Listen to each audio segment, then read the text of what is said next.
Greetings, everybody, Chairete, and welcome back to another installment in Ignatius' Epistle to the Ephesians.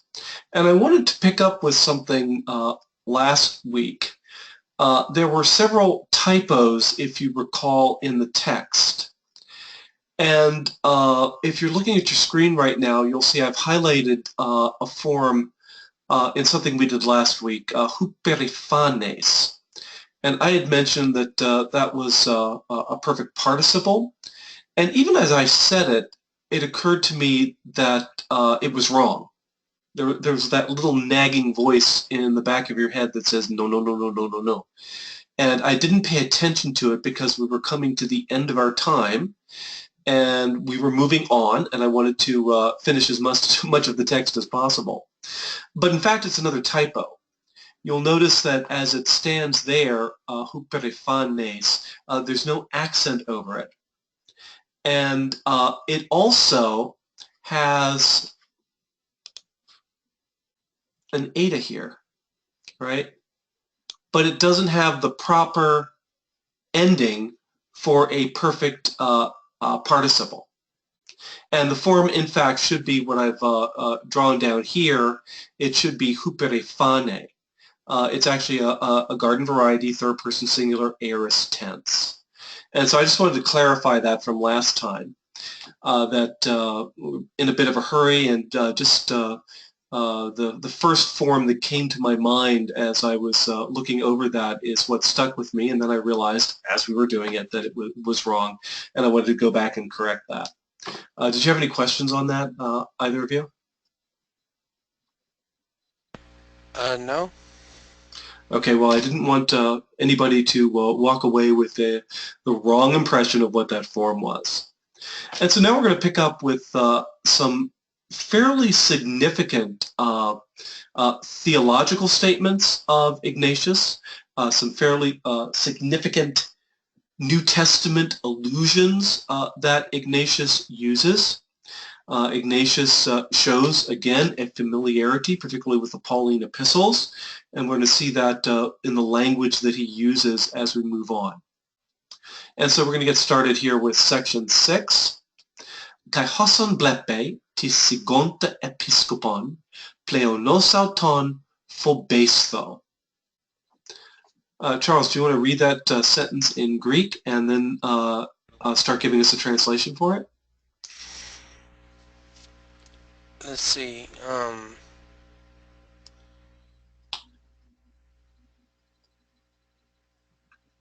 And I can't remember what Hassan is, but let's see. Read the whole thing in Greek first. Okay. That's just it's surprisingly helpful to be able to do that as you work through a text. Okay. Kai Hassan blepe tis sigonta episcopon pleonos auton phobesto. Obesto. We're just stopping at the sentence, right? Yeah. Or you want it to go? Okay. No.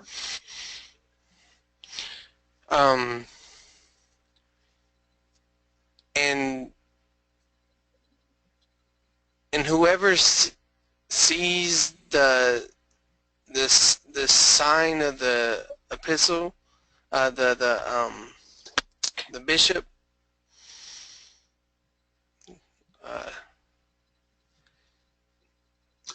Okay, well, look at that. Yeah, episcopon is, of course, overseer or bishop. Look at that form, sigonta. Sigonta. What form would that be? Just kind of looking at it there. I think it's a participle. Yes, it is a participle.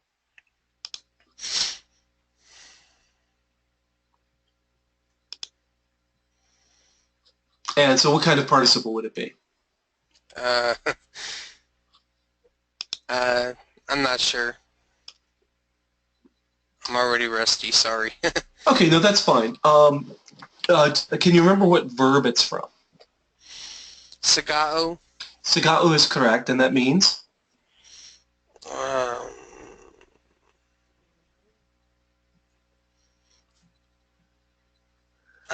When I was teaching 8th graders beginning Greek, it's one that I like to use in the imperative with them quite a bit. Siga, sigate. listen, right? That's Or that would be akuo, but sigao is the prelude to listening. It's being quiet, right? okay. So if you're using that in the imperative, sigate, Oh, ga, you're telling the students to be quiet. okay. So Hassan here, good attempt there at seeing it as a relative. It's actually an adverb here, and it's Right. used as practically the equivalent of a. Let's do this.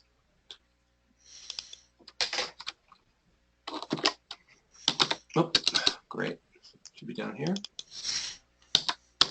All right. If. Although we could Okay. also translate it as well. Literally, and as someone, or and if someone, tis, sees the overseer or the bishop being silent, sigonta.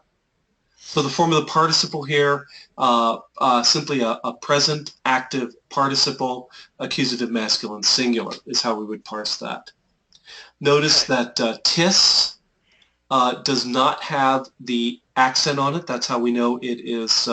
It's being treated as as a proclitic here, and it's not going to be the relative, or rather the interrogative pronoun. It's going to be the indefinite pronoun, someone or anyone.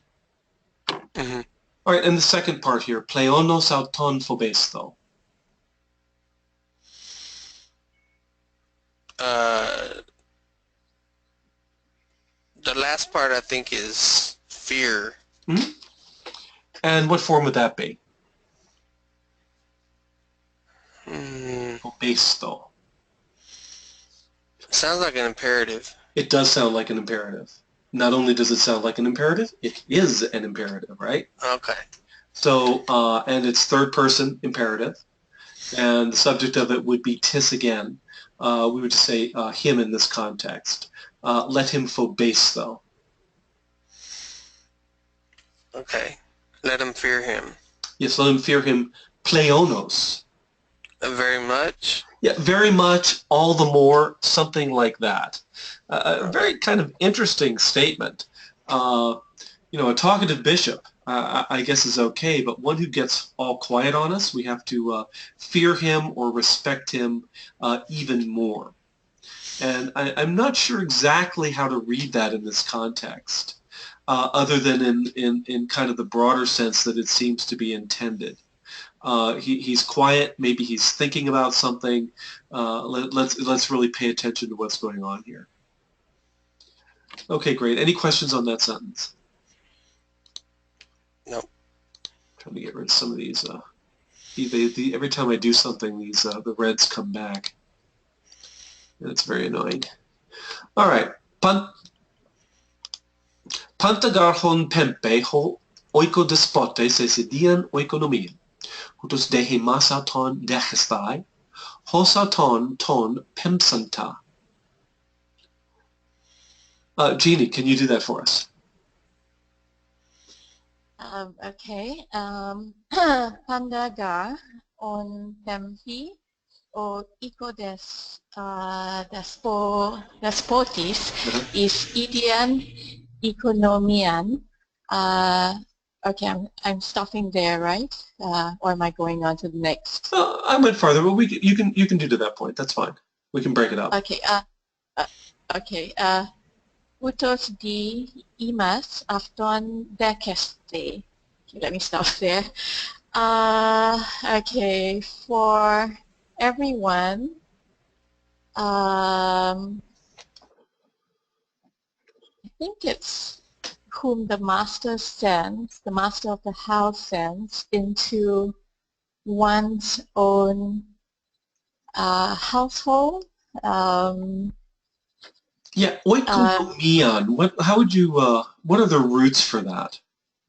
It's a compound word. Right, and there is an eco, that's a house, ecos. And then there is a no, there is another part to that is that something like to the economy or the? Well, yeah, the word economy comes directly from it in English. It's a direct derivative. But the root itself, nomia, what does that remind you of? Nomos law. Law, right. Okay, oh, law. That's good. Yes. It could also be the other nomos. Right? You have nomos with the accent on the penult, right? And you have nomos with the accent on the ultima. The difference in meaning is law and feed. The second one is actually derivative from a verb nemo, which means to give food to or to feed. It's often used of animals and that sort of thing. And people who study the history of these things, the etymology are kind of equally divided as to which it would be. Either way, it makes sense. The usual translation of the word is, in a context like this, is stewardship. One of the writings of the Athenian author Xenophon was a treatise called Oikonomikos, right, where it seems even closer related to that idea of law rather than feeding, distributing, but it's all about how to take care of a farm is really what the Economicus is about. So that's kind of the way that one's put together. So stewardship is how it's usually translated. Yeah, I know it from dispensationalism, but that's interesting about that concept about the farm, because I'm aware of the idea that like the slave master being over the household, in charge of it, the house rule or the house law, but that's interesting about the farm concept. Yeah. All right. Hutos dehimas auton dechestai? Thus, it is necessary for us to receive him. Right, to receive him. And hos auton ton pemsanta. Jeannie, why don't you finish that as well? Okay, hos auton ton pemsanta.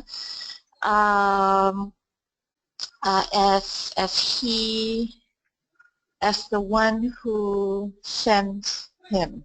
Yes, literally as the one having sent him. What is the form of that participle? It's an aorist, active, participle, singular, accusative. Yes, singular, accusative, and masculine. Of course, we know that from the article as well as the ending. You see the C there, the lexical form being pempo, and so all the clues that we need to put together an aorist participle there, right?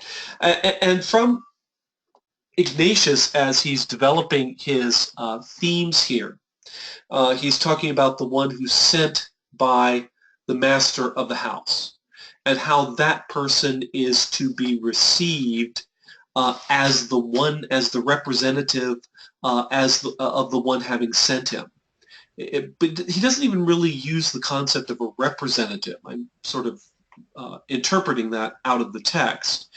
He says to receive him as the one having sent him. And we think, of course, in the New Testament of the apostolos, right? The direct representative of the Lord. There is in the culture at that time a nice little Aramaic word, the shaliach, which means an absolute representative.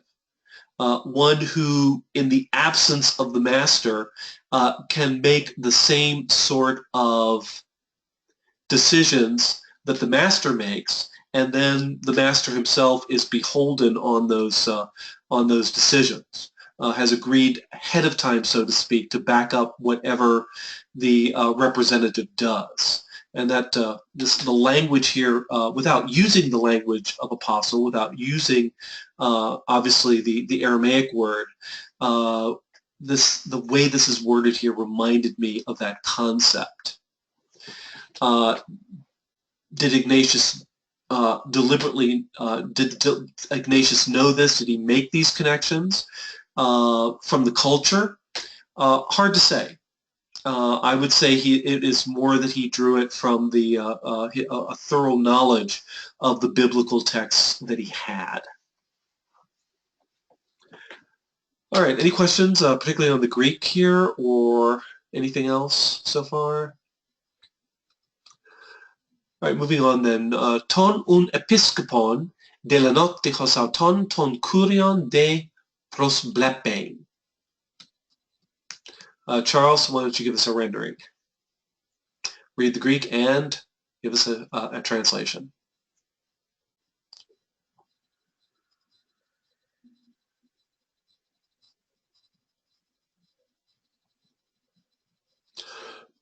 Charles, are you with us? Oh, sorry, I had it muted. Ton un episkopon de lontai hos auton ton kurion de prosblepein. Okay. Deloy. Okay. Then the I'm saying is the then or the therefore. That's correct. Deloy, I'm not sure what that is. But the last part of it, as it is necessary to be seen before him or before the Lord. Yeah, it's not pro-blepo, it's pros-blepo. Okay. So, pros, accusative, but this isn't dative. Okay, I'm sorry. It was funny because I was able to read Jenny's. I can't read mine.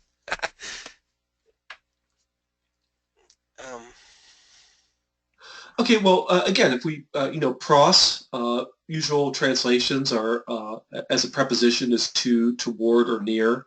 Blepo, to look. So prosblepein, to look upon. Look towards him. Or to regard. Okay. So it is necessary, de, to regard auton. It is necessary to regard the Lord. Well, to regard auton. Oh, to regard him. Ton kurion. Yeah. Regard him as Lord. Right, exactly. An internal accusative here. So you have the two direct objects, the one complementary to the other, auton, ton, kurion. Yeah, de la notte is actually a hapax. You don't really see it anywhere else. If you break that one up, you'll see it's related to delos, which means plain or evident, and haughty, that. But it comes simply to be, well, it seems to be understood here, rather. I shouldn't say it comes to be because we don't have that many examples to compare it. In fact, I don't know if it appears anywhere else in Greek literature at this point. But de la notte, it simply means plainly here. Therefore, it is necessary to regard the bishop plainly as though he is the Lord himself. I would take, actually, the auton here, I would take more as, in that sense, the Lord himself rather than as him as Lord. The way you can do it if you kind of take it out of context there. So to regard the bishop as the Lord himself. So picking up on that previous idea, you receive the one sent as the one having sent him. You regard the bishop, the overseer, as the Lord himself. And we see again that development of the, we've used the term before, the monarchical episcopate. The bishop as the ruler, the bishop as the direct representative of the Lord. And a great deal of subsequent church history in terms of the development of the episcopal system can be traced back to these kinds of ideas as expressed by Ignatius here. Okay, are we ready to move on here? Question? Comment?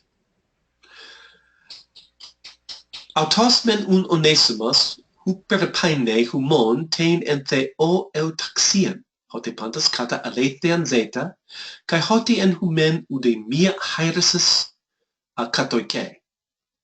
That's a good place to stop. Jeannie, do you want to give a crack at that? Sure. After men un Onesimus iperepeni imon tin enteu eftasian hotipandas kata alicia asian zite ke hoti en himin udenia eresis katiki. Okay.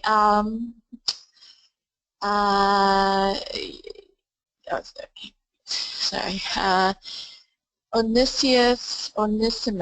Right. Okay, wait. I would say the men is something like even, or therefore Onesimus himself highly praises you, your good discipline, your discipline in God, because all according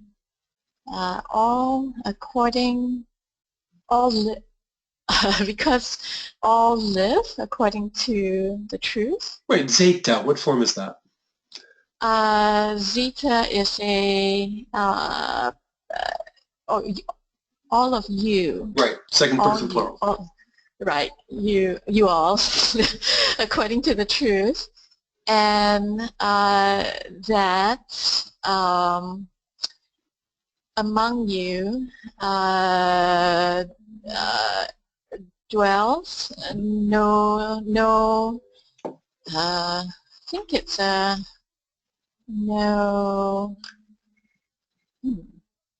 no eresis. It's like no independent freedom of thought. I think we're drawing like on the context here. Right, yeah. We get, particularly if we leave the rough breathing sound in, which you don't do in modern Greek pronunciation that you're using, irisis, right? Erisis. Yeah. Hyresis, you hear the rough breathing in there. Heresy. The English word heresy from it. Right.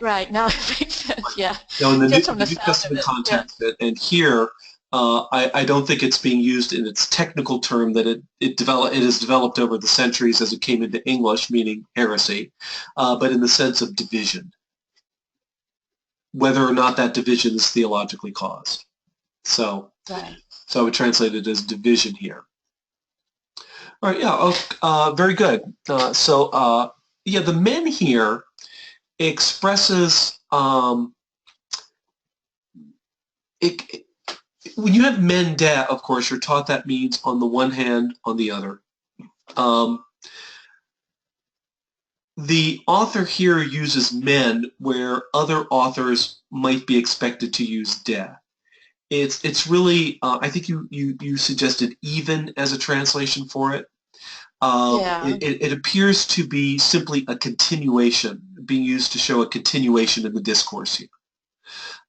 Normally, we can leave it out in context because in English discourse, those types of things that are often expressed by the Greek participle, it's not participle, the Greek particle in Greek are expressed more by context in English. And so we can get the same idea without literally translating it. So Onesimus himself, therefore, highly praises, huper paine, right? Your order, your good discipline in God, because all of you live according to the truth, kata alethean zeta, and that, and because, kai hoti, no division, udamia hyresis, dwells in you, katoike and humin. Interesting word, eutaxia. It is a military technical term. You rarely see it outside of, except for a few places such as this, you rarely see it outside of a military context. And very interesting word to use here. The imagery is of an army, essentially, or a portion of an army which is trained to work together as a team. This came up in some discussion that I was involved in recently of what really makes a proper military. And discipline and good order is one of the major things. One of the reasons that the Roman army was so successful in the ancient world, and to a certain extent the Greek army before them, why were the Greeks at for example, Thermopylae and other battles of the ancient world, why were they able to defeat forces 10 times their size? It's because they fought as soldiers. They weren't warriors. They fought together as a team. And this was a relatively new concept in the ancient world. It was an advance. And the Romans carried it to a much higher level than the Greeks did. And so that seems to be the illusion that we're to understand here. The body of Christ working together as an army, having that kind of unity in purpose and expression. So it was a very nicely chosen vocabulary word here on his part.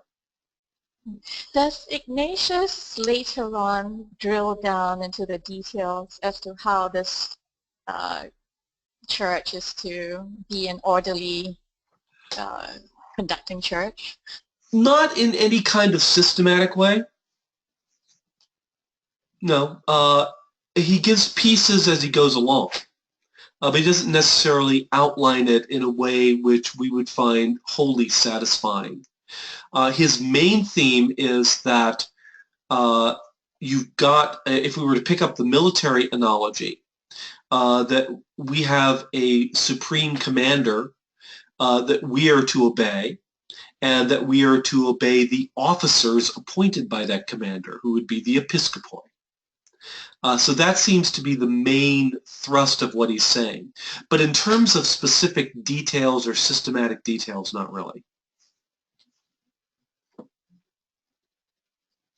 Okay, any other questions? All right. Ude akuete tenos pleon e peri Jesu Christu lanuntas en aletheia. Charles? Allah ude akuete tinas pleon e peri Jesu Christu lelontas in aletheia. Good. But do not hear anyone play on fully or concerning Jesus Christ speaking in the truth. But neither. Yeah, so we don't want to hear somebody who's speaking about Jesus Christ in the truth? No, we want to hear that, but right. but so ude and u and day. So yeah, simply used here as a strengthened form of the negative. It's interesting. Why do you think you read akuete as an imperative? Well, because it has the same meaning as the indicative. Right. Okay. So the indicative and the imperative are there, the same form. When I first looked at this, I initially read it also as an imperative, and then I realized there was one very simple reason it cannot be an imperative. There's actually a clue right there in context. And that is, wait for it, ude, right? Oh, it's not the. It would be a non-indicative mood is as a different ooh rather than ooh. I think it's It may, would be right? made, yeah, for the imperative here. And so he's making a simple declarative statement here. But you do not hear tinos, anyone. Now, pleon a, more than. So Okay. you do not hear anyone more than the one speaking, laluntas, concerning Jesus Christ, peri Jesu Christu, in the truth, in aletheia. Wow, that kind of limits what he said before. In what way? Because even though he's saying they're the representative, but now it's saying that if they're not speaking according to Christ's words or in the truth, then should you listen to them? Very good, yeah. That's an excellent connection to make. We remember, what's the test of a true prophet in Deuteronomy 18? It's one who speaks the words that God has given him. Right. And Ignatius, of course, as the New Testament authors before him, is very aware that there's a lot of false teachers and false preachers out there. And so what's the test? That they speak the truth that's in Christ, or they speak the truth, in this case, speak concerning Jesus Christ in the truth. And if somebody does not do that, well, they haven't been sent by God, is the implication. So yeah, very good connection there. Any other questions or observations? All right, let's move on then to section 7. E όθεσεν γαρτίνες δόλο πονηρότο όνομα περιφερέιν, αλλά τεινά πράσοντες ανάξια Θεού. Jeannie, if you would mind. Okay. Iothasin gardines dolo poniro to onoma periferin ala tina rasondes anasia Theu. Okay. For someone, Tines. For anyone? For Is it some? singular or plural? Some, yeah, right. For some. For some are accustomed. Yes, are accustomed. Accustomed to deceit. Okay, wait. Some are accustomed to carry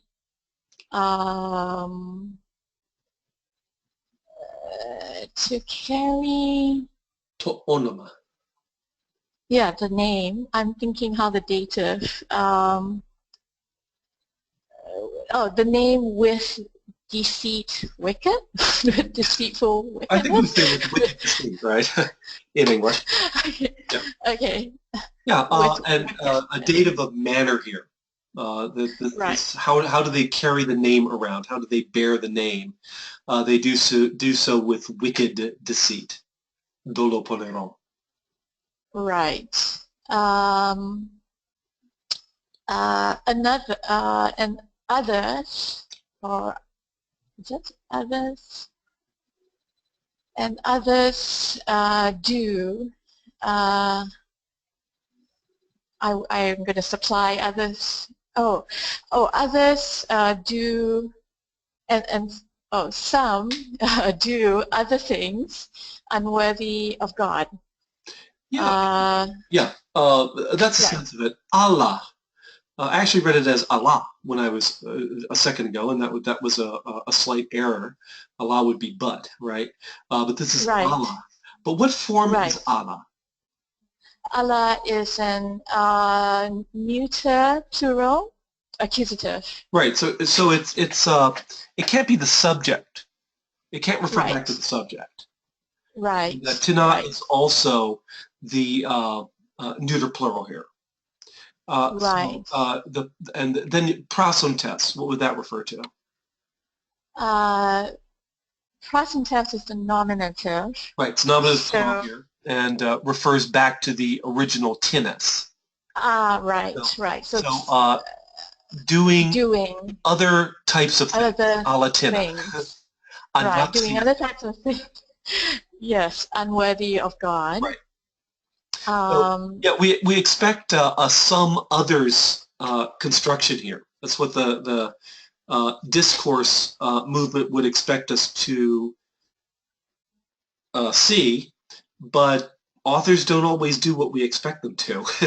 And in reading Greek, you have to sometimes be prepared to find the unexpected sort of statement and be able to look at the endings, look at the syntax, and be able to see what the author is actually saying.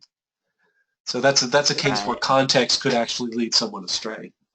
Slightly, Yeah. not much. I mean, it would still be the same essential sense, but it would still not be quite accurate. Okay. Okay. So, okay. So unworthy of God. Well, that's where I started. So, and I just want to Right. point out And then, that aothesin, what form is that? sorry, where are you? Eothesin. Eothesin is I think it's from Eotha. It's a verb, active indicative. I think it's a plural, even though Plural, yes. And plural, right? And uh, it's a perfect. yes, it's perfect. Or And it's although one of I'm those. not It's one sure. of those verbs. It's essentially a frozen form. You rarely see it in any other form other than the perfect. It's often used impersonally. Eothe, which would mean it is accustomed, and then you follow it with various constructions. And it's one of those examples that's often used to show how close in aspect the perfect and the present tenses are. I mean, we essentially translate this as a present tense. Some are accustomed to do this. Another example of that frozen type of perfect form is oida, Omicron, iota, delta, alpha, which is means no, right? And we usually translate it as a present tense, but it's actually originally a perfect form. Right. If there's no other Okay. questions on that, then? Right. Then the last clause is so just to follow the thought is unworthy of God, whom it is necessary for you to stay away from wild beasts. Yeah, Wild beasts. Host. Right. What does host mean here? As wild beasts to stay away from? Right. It is necessary for you to avoid like wild beasts. Oh, okay, right. So he's developing this idea of those who do not speak about Jesus Christ in truth. They bear the name. They claim to be Christians. Perhaps they claim to be episcopoi or some other such language in the church, but they do so with trickery, ponero, trickery, evil trickery. They do things, certain other things which are unworthy of God. And how are we to, or how is the church to relate to these people, avoid them like they're wild beasts? And that picks up the idea of how dangerous he feels that these false teachers are.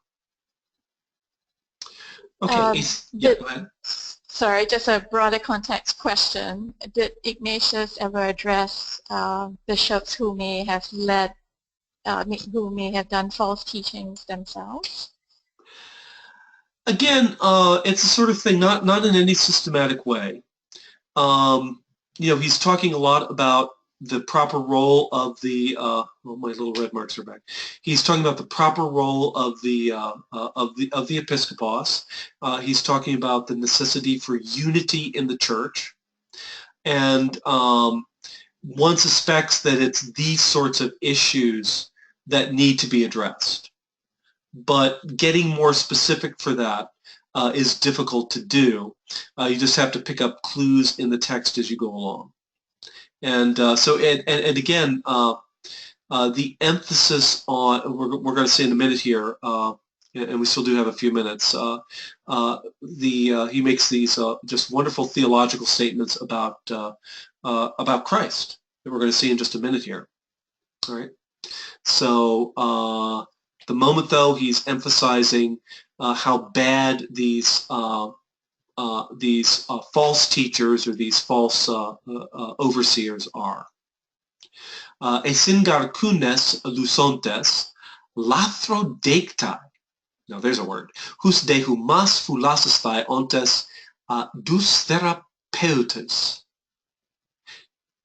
Okay. Charles? Esingarkunes lusontes lathro deictai. Hus de humas fulasestai ontes dus therapeutes. Putus. Yeah. Wow. All right. I'll forgive you. For they are, I think that's dogs. Right. Lusontas.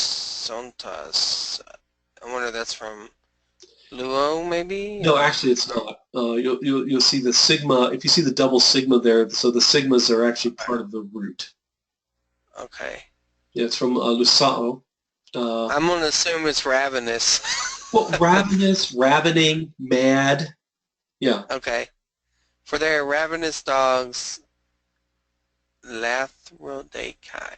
Well, the way you said it, evidently that's an interesting word. I don't know what it is. If you know the roots, it's almost kind of a funny compound. Lathros.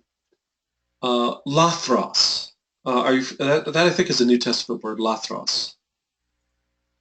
Lathros? The closest I can think of is latrosis. No, lathros means secret. All right. Okay. And this is from the deictai, nice word formation here, comes from daknumi or daknoo, which means bite. Right? Okay. And then you see the kappa tau formation here, which is typical of noun formation for nouns which come from certain types of verbs. So lathrodeictai, secret biters. Those who bite in secret. Kind of like, yeah. Stealth biters. Yeah. Which it is necessary for you, fulasestai, to Fulasso. Avoid? Yeah, guard. Okay, guard, yeah. Yeah, we'd probably say guard. That's the word for prison, right? It's necessary for you to guard against. Yeah, guard against. I could see the beast thing in here, but it's got something else going on too. Deuce. Deuce. Go ahead. Yeah, deuce is usually as part of a compound means difficult. And then therapeutos. You think of an English root that is related to that. Therapy? Yeah, if you do enough Hebrew and Greek, you end up in therapy. So. Yeah, this is healing. So difficult to heal. All right, so ontos dus therapeutos, those being it's referring back to the dogs, right? The kunis, these people he's talking about, because they're difficult to heal. So whom it is necessary for you to guard against. Now the use of the participle here, probably causative, since they are difficult to heal, literally being difficult to heal. Wow, it's like they got rabies or something.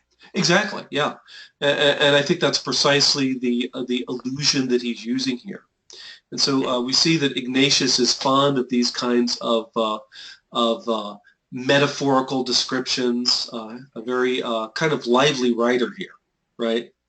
But not unfamiliar to us from the New Testament. If you think, for example, of 2 Peter or Jude, and Mm-hmm. some of the language that they use to describe the false teachers, and Right. which is also very lively and very a lot of allusions even to Greek literature.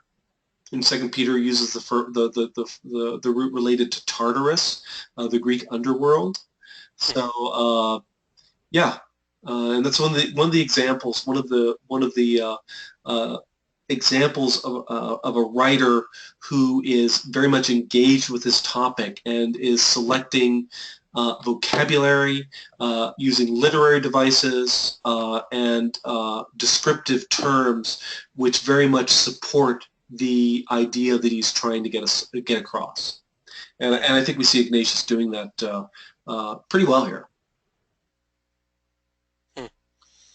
Okay, heis hiatros esten sarkikos kai pneumatikos, genetos kai agenetos, en anthropotheos, en thanato zoe aletheni, kai ek Marias kai ek theu, proton pathetos kai tota apethes, Jesus Christos, ho kurios hemon. Jeannie, you seem destined to get the long ones today. Yeah, but I like this one because it's almost liturgical. Yes. Anyway, iatros estin sarkikos ke pneumatikos genitos ke agenitos en anthropotheos en thanato zoe alithini ke ek Marias ke ek theu proton patitos ke tote apatis Jesus Christos or Kyrios imon.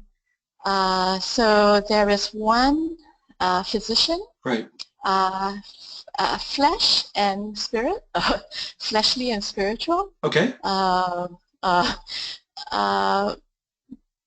Born and unborn, Right. begotten and unbegotten. Okay. In man, God in man. Right. In death, okay, in death, life in death, true. In death, true life. Yeah, true life and death.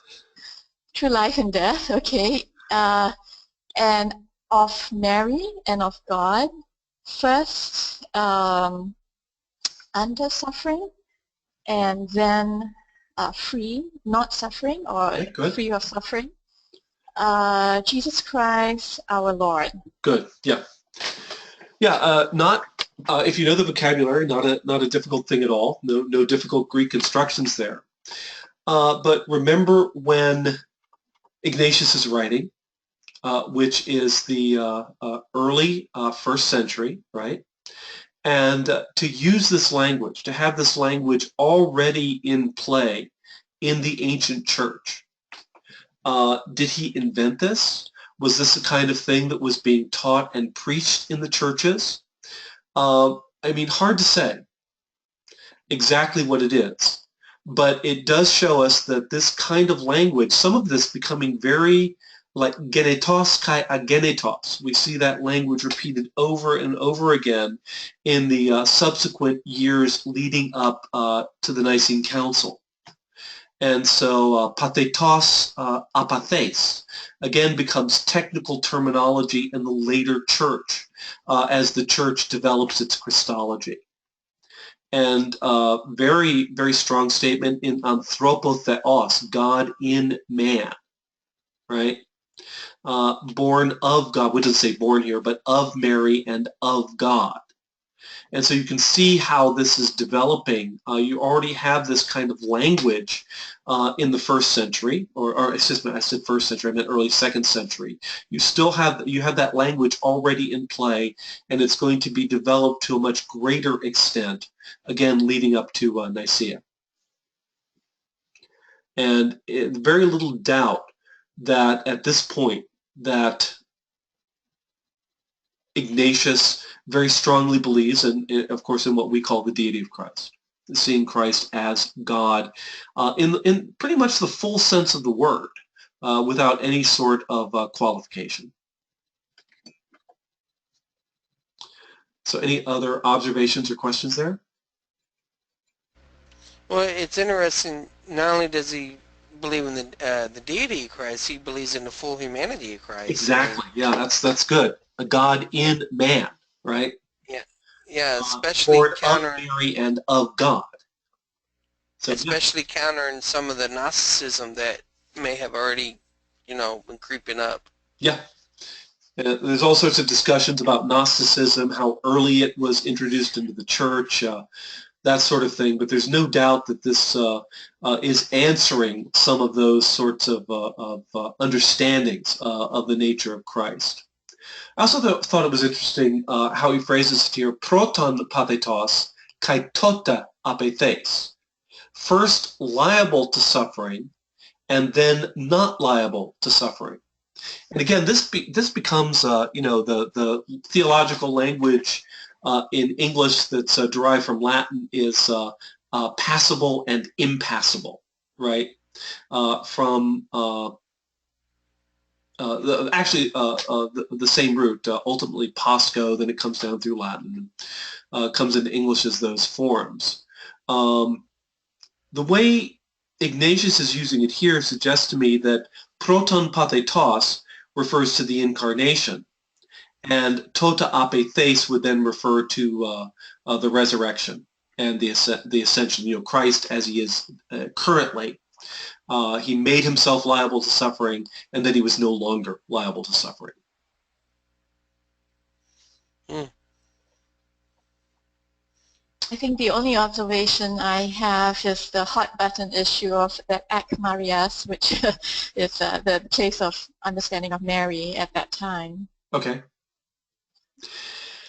And of course, the whole development of what the Catholic Church likes to call Mariology, and what a lot of Protestants like to call Mariolatry, right? Uh, Again, I don't think that's fully developed in any sense here. I think that Ignatius is simply referring to the fact that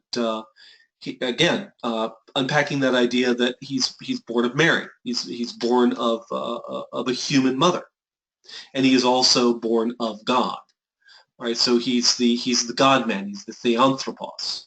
Is the theology that's being developed here, the foundation being laid here for the further development of that theology. But it's certainly here, at least in nascent form, of the incarnation, the humanity and deity of Christ, and how that gets developed through the history of the church. And so we see some of the early discussion of that. Right, and just as you were speaking, I just noticed the parallel that he places the flesh, the being born, the man, the death, out of Mary, first to suffer. That's all first, and then the spiritual, the not born, the God, true life of God, and then not of suffering is so there's a parallel sort of construction.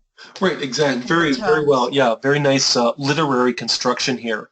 And you have these sarkikos, pneumatikos, genetos, agenitos, enthanato, zoe not always precisely grammatically parallel, but conceptually you have these contrasting statements, which nevertheless create this greater unity, Jesus Christ our Lord. So yeah, it's very nicely done here. All right, well, we still have a few minutes to go here. So let's see how much more of this we can get through. Me untisumas exceptato, hosper ude exceptasta, haloi ontes theu. Charles? Me untis humas ex apatato osper ude ex apataste holoi ointes theu. Yeah, you say potato, I say potato. Oh, sorry. Yeah.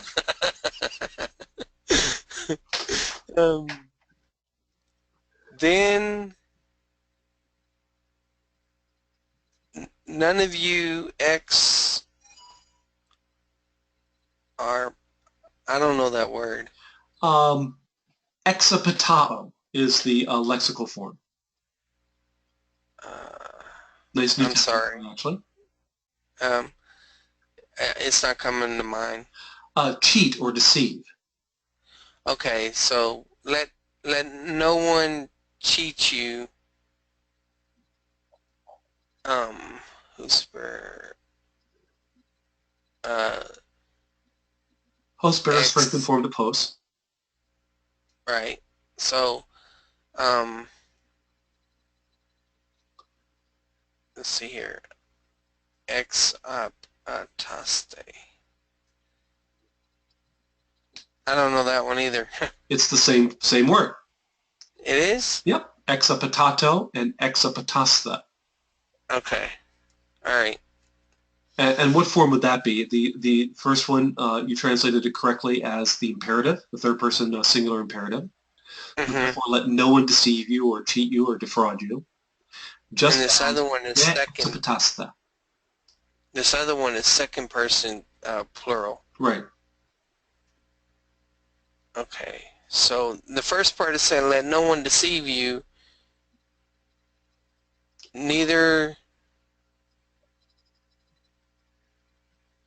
and don't deceive anyone else? Yeah, again, is that what it's... so that's not going to be an imperative, it's going to be an indicative. So it's describing them. Okay. And Hosper just as. All so right, just as you are not deceived. Ude, again, it's ude would be a neither nor sort of construction when you have it repeated. Here, it's just a slightly stronger form of u, right? So just as you are not deceived. Right. Holoi ontestheu. Being whole in God. Yeah. In the know, basically, that you're... In other words, God is transparent with them. That seems well, to be yeah, holos here, something like altogether, being all, the idea of all of you are belonging to God. Okay. Altogether being of God is the sense of it here. Okay. Hotangar medemia epithumia en erestai en humin he dunamene humas basinisai arakatatheon zeta. Jeannie? Okay. Otangara, midemia, epithemia, eniriste, and imin I dunameni, imas vasanise, arakatatheon zite. Good. Okay, so for when you are able, wait just a moment, sorry, for when you, sorry, for when no desire, not a single desire, just a moment. Okay, for when no desire. Yeah, yeah, and again, I think he means it in the negative sense of something like lust. So for when no lust, no lust, en humin. Is firmly thrust among you. Okay. Is rooted among you. Is what? Is rooted or thrust or rooted among you. The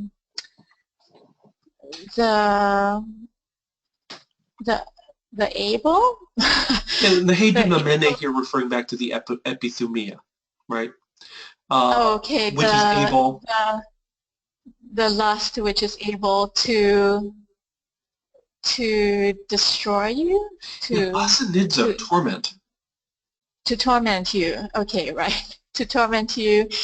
As a result, according to God, you live. Yeah. Therefore, then you are living according to God. God. Yeah. Okay, so a humble sacrifice, your humble your humble offering. Well, actually, we're going to have to kind of stop there. So, because we're... Oh, okay. No. Okay, right. Yeah, I forgot where we stopped. I Yeah. just want to point Okay. out enerestai from eneredo. Nice little verb there, to be thrust in. Almost the idea of like the lust is almost pictured here as kind of a knife or something like that sticking in you. When that's not there, when it's not sticking in you, which is able to torment you, then you're living according to God. So the way he, again, has this nice kind of metaphorical but very vivid description of lust. So very vivid language that this author uses. Okay, any final questions or observations on these sections we've done? I think the observation for me is it's the beauty of the constructions of the syntax. Mm-hmm. And the way the author is able to use that to communicate his content. All right, and it's kind of nice. It's not dry. It's living sort of speech. It's very vivid and descriptive, and that's very nice. Okay, in that case, we'll call it an evening, and I want to thank you guys for showing up and for us being able to have some fun with this text. So I will. Thank you so much. Thank you. My pleasure, and you'll all have a great evening.